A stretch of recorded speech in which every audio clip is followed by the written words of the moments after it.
Estamos de volta com o programa Ponto Final e hoje nós estamos falando sobre a importância de andar corretamente. Bom, voltando aí ao que a gente estava falando, né, os pontos aí que a gente deixou em aberto no último bloco. A partir de que idade que os problemas de saúde, que vêm justamente de quem costuma, né, tem esse, não vou dizer que é um hábito, porque na verdade a pessoa vai desenvolvendo isso com o tempo, né, não é por querer, mas quem anda de forma errada, a partir de que idade começa a sentir isso na própria saúde? Ela começa a sentir que tem alguma coisa errada ali. A criança, quando começa a andar, não vamos dizer assim que idade, mas vamos dizer na fase infantil da criança, quando ela começa a andar, o que acontece? Ela começa a ficar em pé, joga o peso todo nas pernas, o arco começa a desabar. Então é importante... O arco do pé. O arco do pé. Então é importante os pais observarem, estar sempre observando no dia a dia os arcos plantares, observar principalmente os joelhos, porque pode haver rotação desses joelhos, que pode estar indicando algum problema já no pé. Então tudo isso é importante. Desde cedo é importante então prevenir ali, olhar. Sempre levar no pediatra, para o pediatra observar esse acompanhamento, o que está acontecendo, porque a tendência é a perninha da criança arcar. E hoje em dia as crianças já estão... Mal nasce já estão andando, né? É verdade. Com 8 meses, 9 meses já estão andando. Tem criança que nem engatinha, já começa a andar. O meu filho, por exemplo, está com 8 anos hoje, ele não engatinhou. Ele já começava a levantar, tomava tombo, ficava em pé e começou a andar. E observei na época o joelho dele começando a fazer uma rotação, levei no médico, na doutora Mônica na época, e a doutora Mônica falou assim, não, já vamos observar ainda um pouco mais se vai acontecer. Você vai observando, porque ele começou a arcar. Eu não lembro... mas se foi a perna direita que começou a arcar mais que a esquerda. Mas depois estabilizou, não teve problema nenhum. Pegando o gancho nisso que o Jairo acabou de falar, Joaquim, quer dizer, naquela época, antigamente, vou dizer nem tão antigamente assim, vamos botar aí talvez 20, 30 anos, né? Ou talvez um pouco menos. 18, 20 anos. Né?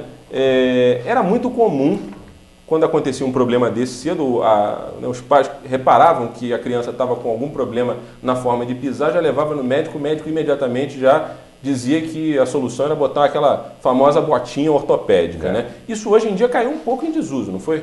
Olha, eu não digo a você que caiu em desuso.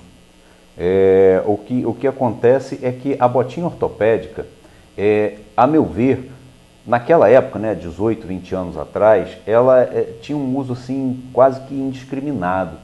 Sabe? Ele era um uso muito generalizado, talvez até exagerado. E hoje não, hoje ainda existem, né, casos em que é prescrita uma botinha ortopédica, entende? Mas hoje os profissionais, né, envolvidos nisso, eles são muito mais criteriosos, né? E também os materiais são outros, né? Hoje a gente tem outros recursos. Né? Isso que eu ia te perguntar, o que hoje olha só, naquela época, quando você fazia uma palmilha para alguém, naquela época o que a gente tinha disponível? A gente tinha disponível a cortiça. As palmilhas basicamente eram feitas de couro e cortiça. Aí entrou o Dr. Scholl, que foi uma revolução, porque a atuação da palmilha de couro e cortiça, ela é uma atuação estática. E o Dr. Scholl inovou quando ele criou a palmilha que tinha uma alma de aço. Tinha o arco, por exemplo, o arco longitudinal do pé, né, o famoso arquinho do pé, ele era moldado com uma mola de aço. E o que isso fazia? Qual foi a grande importância, qual foi o grande boom disso, a grande sacada do Dr. Scholl? Que fazia um trabalho dinâmico. É como se você, a cada pisada que você desse em cima daquela mola, ela fosse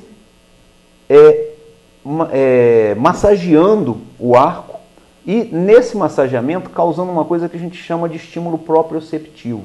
Ou seja, por esse massageamento, você faz com que determinados grupamentos musculares eles entrem em ação, né, e vão fortalecendo aquela área em que vai formar aquele arco. Como o Jairo falou, né, no caso da criança, a criança não tem a sua estrutura muscular formada, ela está em formação. Então, se você estimula determinados grupamentos musculares, esses grupamentos musculares mais estimulados e, por consequência, trabalham mais, eles se tornam mais fortes. E para aquele organismo que está em formação, né? Você consegue que, por esse estímulo proprioceptivo, você tenha, né, a modelagem do arco, no caso. E hoje isso é usado ainda dessa forma? Não. A grande sacada do Dr. Scholl foi ver que era necessário um trabalho dinâmico e não o trabalho estático que existia com a cortiça e o couro. Hoje nós já temos diversos produtos, né, diversos materiais. Hoje largamente são utilizadas as microespumas de etilvinilacetato. Entendeu? Que essas espumas, elas têm densidades diferentes, elas têm memórias diferentes. Né? Quando você fala na memória de uma espuma, é o tempo que ela leva para voltar ao seu formato original.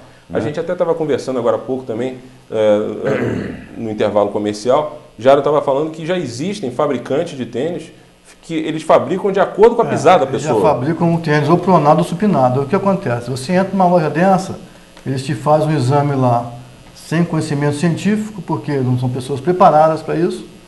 E o que acontece? Você tem a pisada pronada.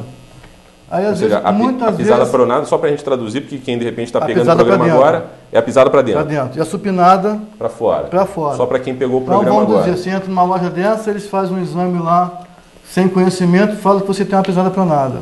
Qual que é o grande problema disso aí? Porque nem sempre os seus dois pés têm uma pisada pronada. Um pode ser pronado, outro supinada. Ou seja, você vai estar fazendo bem para o pé. Você vai estar comprando um tênis que vai te fazer mal. O certo seria eles venderem um par separado, mas isso eu acho que os fabricantes não fazem. Então, o que hoje é o ideal, né? Quer dizer, nesses casos, como é que a pessoa faz? Né?